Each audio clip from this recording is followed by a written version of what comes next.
కస్తూరి అంటే ఏమిటి? అది ఎక్కడి నుండి వస్తుంది? ఎలా ఉపయోగపడుతుంది? మనం ఈ వీడియోలో తెలుసుకుందాం. కస్తూరి అనేది అత్యంత ఖరీదైన జంతుత్పత్తులలో ఒకటి. ఈ కస్తూరి కిలో వెల 2.5 లక్షల రూపాయలు ఉంటుంది. 19వ శతాబ్దం చివరి వరకు దీనిని సహజ సిద్ధంగా తయారు చేసేవారు.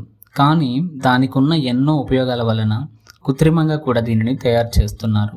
కస్తూరిని ఉత్పత్తి చేసే జింకలు హిమాలయ పర్వత శ్రేణులలో నివసిస్తాయి. కస్తూరి జింక ఒక ఒంటరి పిరికి జంతువు. దీనికి పెద్ద చెవులు, చిన్న తోక మరియు కొమ్ములు ఉండవు. ఈ కస్తూరి అనేది మగ జింక యొక్క ఉదరము మరియు పురుషాంగల మధ్యన ఉండే ఒక ప్రత్యేక గ్రంథి నుండి వెలువడే పరిమళము.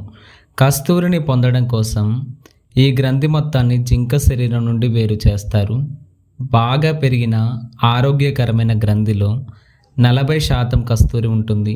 ఈ గ్రంథిని బాగా ఎండపెట్టడం వలన అందులో దాగి ఉన్న ముదురు ఎరుపు రంగులో ఉండే కస్తూరి నలుపు రంగులోకి మారుతుంది.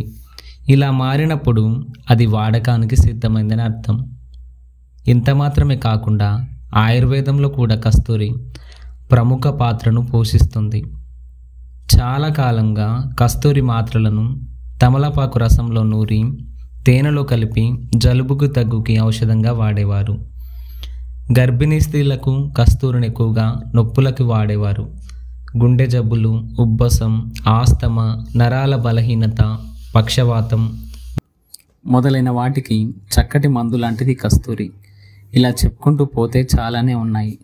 మీకు ఇంతకు ముందే కస్తూరి గురించి తెలిసి ఉంటే కామెంట్ చేయండి.